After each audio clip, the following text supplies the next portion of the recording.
Jesus went hunting up in North Texas on Wednesday night, and these were the only hogs that I saw this evening. The wind isn't exactly in my favor, and there is a full moon, so what I'm going to do is walk down parallel to the wind and then come in from the side against the hogs. I'm actually going to walk beyond the hogs and try to come in downwind from them, but in the process, they actually spot me and go on the move right here. So I drop that hog. Going to be low and low again as I'm trying to not shoot over the ridge down into the creek bottom that I can't see.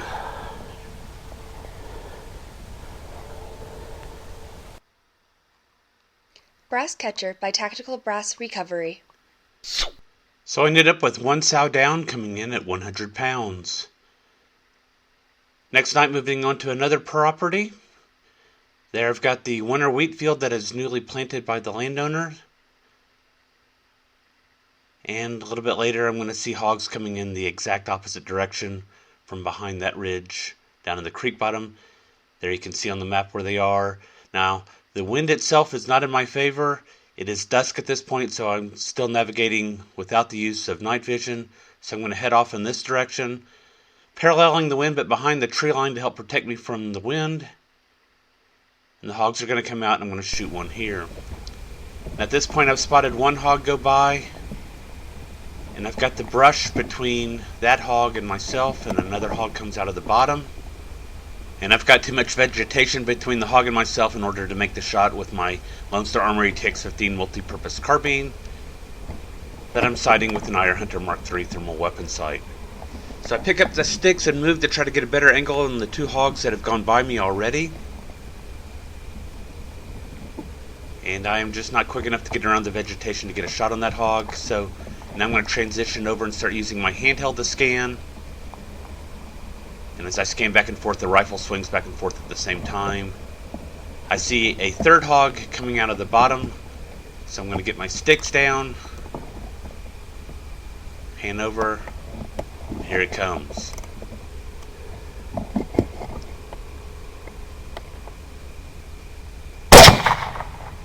The hog goes down, and I don't see any sign of the other hogs. And my hunt is done.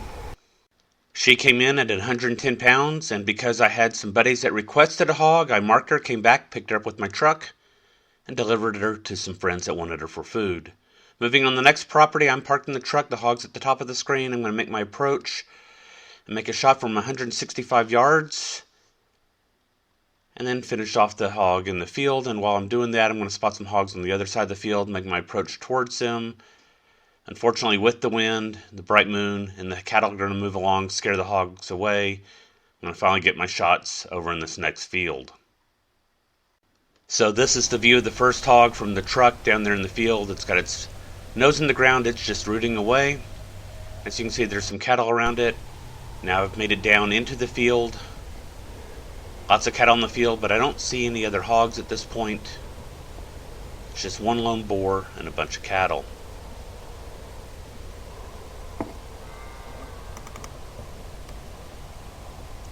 Just rooting away. So here I moved up. The cattle have moved off in the process. Learning from my experience the previous night of getting busted by the bright moon and the hogs spotting me, I'm going to take this shot from distance. And we're out at about 165 yards. Get steadied up. Hog goes down. Looks like a good shot. No problem.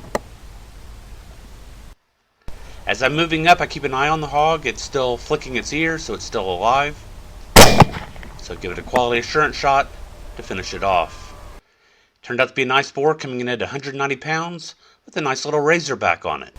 While taking pictures of that hog, I spot these other hogs at the far end of the field, and the cattle are moving towards them. That's going to be a problem, as it turns out. Here I'm behind the big tank up on the hill looking down. All the cows are moving towards the hogs. The hogs are indeed on my side. I'm hoping their noise will cover my approach, although the moon and the wind is not in my favor. There go the hogs, and the cattle are under the tree where the hogs were. Actually, the cattle pushed the hogs out from underneath the tree towards the gate and into the next pasture, and the cattle are near that gate. As I don't want to push the cattle through the gate towards the hogs, I slip under the fence and get set up on the other side. There are a few cattle over here as well. And there are the hogs. They don't know what to do. They've grouped up nicely, and I want to take a shot at this one in the very front. And I actually dropped the hog right behind it. That would have been a good shot, but I wasn't quick enough. Now I've got to be mindful of the cattle that are in this pasture. And the hogs aren't running too fast. This one slows down. It gets dropped. Those are too far.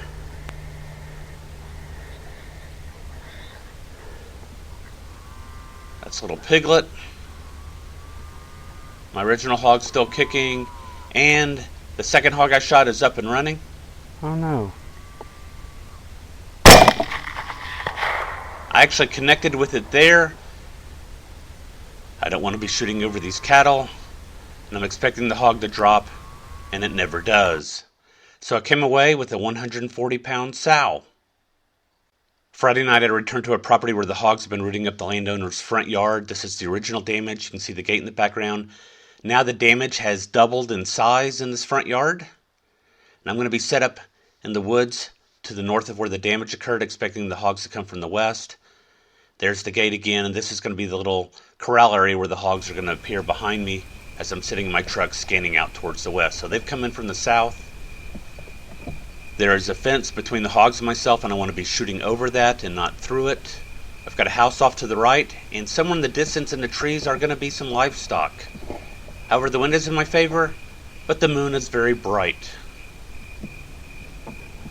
So following the shade of the trees, I've moved over about 20-25 yards to the right, and I'm going to be shooting away from the house that is also off to the right at this point.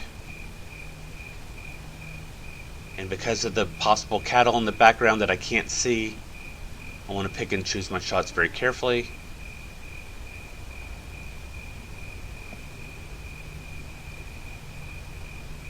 And you're going to see a little video glitch right here. This is where the recorder is changing over from one file to the next because I've been recording for over 5 minutes at this point.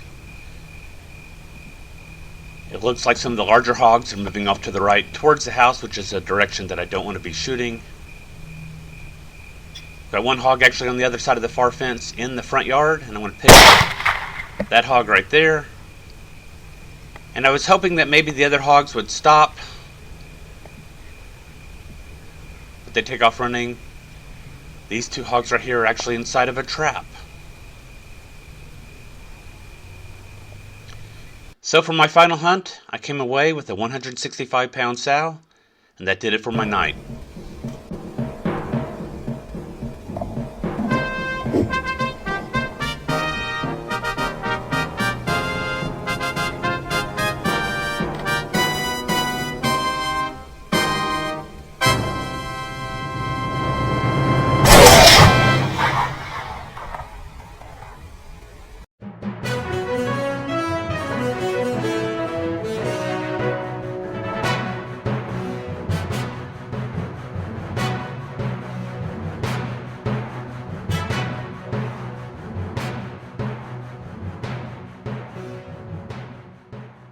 Carpe sus, my friends.